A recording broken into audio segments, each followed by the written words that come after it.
अच्छा, आपने welcome movie का वो डायलॉग तो सुना ही होगा कि सड़क से उठा करके स्टार बना दूंगा। इस बार के बिग बॉस में ऐसा ही कुछ देखने को मिल रहा है। जी हाँ, 29 रुपए का सब्सक्रिप्शन दे करके मैंने देखा है कल बिग बॉस। अच्छा, आपको क्या लगता है इस बार अनिल कपूर को होस्ट बनाया गया है, रीजन क्या हो सकता है? क्या बजट का इशू हो सकता है या फिर कंटेंट का इशू हो सकता है? क्योंकि सलमान खान बहुत से ऐसे सीन जो है वो कटवा देते हैं, गाली वगैरह बीप हो जाती हैं। तो आपको क्या लगता है इस बार अगर जियो वाले सब्सक्रिप्शन ले रहे हैं बिग बॉस दिखाने का तो कुछ आपको एक्सक्लूसिव कंटेंट देखने को मिल सकता है? क्या लगता है आपको? चलिए, अगर हम बात करें कंटेस्टेंट की तो कंटेस्टेंट नंबर 1 भाई साहब, मतलब कि आजकल स्टार बनना कितना इजी हो गया है। हल्की सी कंट्रोवर्सीज करिए, सोशल मीडिया पे वायरल हो जाइए और फिर सीधे फ्लाइट टू बिग बॉस। पहले कंटेस्टेंट की अगर हम बात करें तो चंद्रिका दीक्षित। अगर आप इस नाम से अवगत नहीं हैं तो मैं बता दूं कि ये हैं वड़ा पाव गर्ल, जिन्होंने सोशल मीडिया पे तबाही मचाया हुआ था। और इनके बारे में मैं कहना चाहूंगा कि भैया खूबसूरत तो हैं, मतलब कि हाँ है खूबसूरत। और इनको देखने से जहां तक मुझे लगा कि देखिए, मैंने कुछ सारी चीजें लिखी हुई हैं कि बेबाक हैं, अपनी बात रखेंगी, ये काफ़ी दम लगता है इनके अंदर और एंटरटेनमेंट भी कमाल का होगा। अगर आपको लफड़े झगड़े ये सारी चीज़ें पसंद हैं तो ये वो मसाला दे सकती हैं। मजे वाली बात तो ये है कि ये आते ही इन्होंने कहा कि ये मेरा हक है, मतलब कि यहाँ पे मेरा कब्जा रहेगा। किचन की मैं बात कर रहा हूँ क्योंकि ये जानती हैं कि लोगों के दिल तक जाना है तो पेट से होकर ही जाना होगा। और इन्होंने पहले के एपिसोड्स भी देखे होंगे कि जितने लोग किचन में रहते हैं, किचन की ड्यूटी होती है, फोकस बहुत ज़्यादा होता है, हंगामे वहीं पे होते हैं, लोग खाना वहीं पे खाते हैं, तो जाहिर सी बात है मसाला वहीं से मिलने वाला है। तो स्मार्ट तो है। मतलब अगर हम बात करें सेकंड कंटेस्टेंट की तो ये है रणवीर सॉरी। इन्होंने खुद भी कहा, वैसे मैं देख करके मुझे लगा कि चलो ठीक भी है, आना भी चाहिए, कैरियर रिवाइव के लिए ये मंच बहुत बेहतर ही है और ये बहुत अच्छे एक्टर हैं। इनको देखने के बाद से मैंने कुछ चीज़ें नोटिस की, जैसे कि ये बहुत पोलाइट हैं, स्वीट है, एक जेंटलमैन वाली वाइब इनसे आ रही थी। मुझे ये लगता है कि क्या ये आगे सर्वाइव कर पाएंगे। फिर मैंने देखा कि इन्होंने जैसे बेड, पहले अपना बेड लिया था, तो कंटेस्टेंट नंबर जो 3 है, अभी मैं आपको उनके बारे में बताऊंगा, वो उनसे बेड मांग रही थी पर इन्होंने दिया नहीं। अच्छा, जब ये घर में एंट्री करते हैं ना तो वड़ा पाव जो गर्ल हैं इनको तुम तड़ाके से ये बात करते हैं और ये आपसे बात करते हैं। मुझे ऐसा लगता है कि हो सकता है कि बिजनेस में इतनी ज़्यादा बिजी हो कि इन्हें फिल्में देखने का टाइम नहीं मिल पाता, इनको नहीं पता हो कि रणवीर सॉरी कौन है और क्या करते हैं। खैर, बाद में इन्होंने बताया कि एक्टर हैं, तो में भी हो सकता है कि अब आप पे ये शिफ्ट हो जाए, वो थोड़ा सा अटपटा लगा था। वहीं हम बात करें अगर कंटेस्टेंट नंबर 3 की तो ये है शिवानी कुमारी और ये हैं कानपुर की, अपनी बगल की हैं। अच्छा, ये गाँव की शूटिंग करती हैं, मतलब कि व्लॉग वगैरह बनाती हैं और इनको देखने से मुझे सपना चौधरी जी की वाई की, वो भी गांव से थी, वो भी ऐसे ही बेबाक बोल जाती थी। लेकिन मुझे ऐसा लगता है कि लोग शिवानी को मैनिपुलेट बहुत आसानी से कर सकते हैं क्योंकि ये इनोसेंट मुझे लगी, दिल की काफ़ी साफ लगी, आते ही रो दी। लेकिन एक बात तो है कि जब कुछ समय के लिए ठीक लगी, लेकिन जब बाद में ये बोले जा रहे थे ना तो थोड़ी सी इरिटेटिंग लग रही थी। आपको भी लगी क्या? बताइएगा जरूर। वहीं हम बात करें कंटेस्टेंट नंबर 4 की तो भाई साहब, इनके बारे में मैंने कुछ पॉइंट्स लिखे हुए हैं। हॉट, ग्लैमरस, खूबसूरत, निहायत ही खूबसूरत, बोल्ड पर्सनालिटी। जी हाँ, मैं बात कर रहा हूँ कंटेस्टेंट नंबर 4 सना मकबूल की। मतलब इनको देखकर मुझे आकांक्षा पूरी की याद आ गई। वो भी बिल्कुल बोल्ड पर्सनालिटी थी, लोगों में उनकी पहचान अच्छी थी, एक विलन वाइब आती थी उनसे। मुझे लगता था कि वो आगे तक जाएंगे पर वो गेम उतना दिखा नहीं पाए। वो याद भी इसलिए हैं आकांक्षा पूरी क्योंकि उन्होंने पिछले सीजन में जद हबीब के साथ कुछ मोमेंट शेयर किए थे जिसकी वजह से उनको सलमान खान से डांट सुनने को भी मिली थी।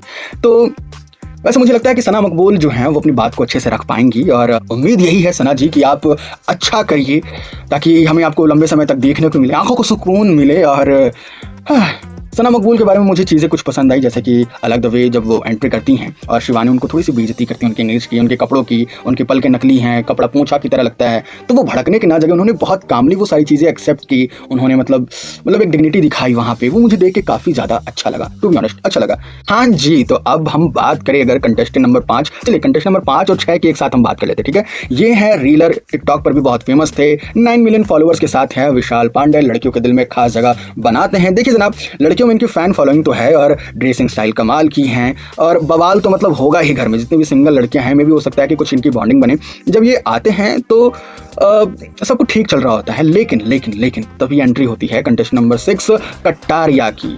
देखिए जनाब, मुझे जहाँ तक लग रहा था जब तक मैंने कटारिया को नहीं देखा था कि विशाल आगे तक जा सकते हैं, लेकिन अगर कोई इन्हें रोक सकता है तो वो कटारिया हो सकते हैं। अब कटारिया की इतनी फैन फॉलोइंग नहीं है, हम सब जानते हैं, और हम सब जानते हैं कि कटारिया कौन है क्योंकि हम सब उन्हें एल्विश यादव की वजह से जानते हैं। देखिए to be honest, Elvish Yadav के लिए उन्होंने बहुत कुछ किया हुआ है। जब वो घर के अंदर थे, बाहर से कटारिया ने जी जान लगा दी थी, तो अब एल्विश यादव पे ऑफ तो जरूर करेंगे और फुल सपोर्ट करेंगे। जैसा कि हमने इंस्टाग्राम, ट्विटर बहुत जगह देख लिया, एल्विश यादव ने कटारिया के फेवर में वोट करने की बात की है, कटारिया के फेवर में उनको कहा है कि जिताना है। तो ये सारी चीजें हैं। अगर कोई विशाल को टक्कर दे सकता है तो वो कटारिया ही होंगे। अच्छा, कटारिया और विशाल को देख करके फुकरा इंसान और एल्विश यादव की याद आपको नहीं आती है? बताइएगा जरूर। पर मैं होप करता हूँ कि कटारिया अपनी एक अलग पहचान दिखाएं, वो एल्विश यादव की परछाई ना बन के रह जाए, क्योंकि वो जैसे बात करते हैं, मैं हो सकता है कि उस गांव की बोलचाल ही वैसी होगी या फिर फ्रेंड सर्कल है तो आपस में वैसे ही बात करते होंगे, लेकिन वो एल्विश यादव 2.0 नजर आए।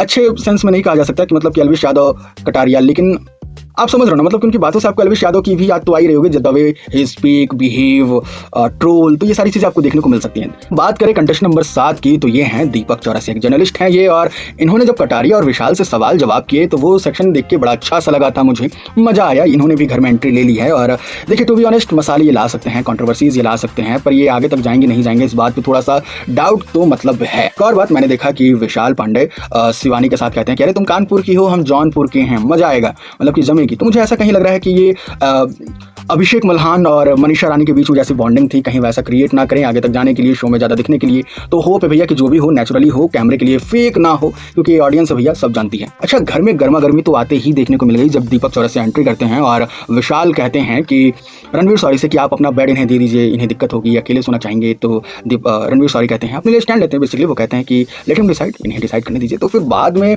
विशाल जो है कटारिया से रणवीर की चुगली करते हुए भी नजर आते हैं। अगर हम बात करें कंटेस्टेंट नंबर 8 की, तो ये है साई केतान राव। इन्हें देख के मुझे नील भट्ट की याद आ गई जो OTT 2 में थे बिग बॉस की।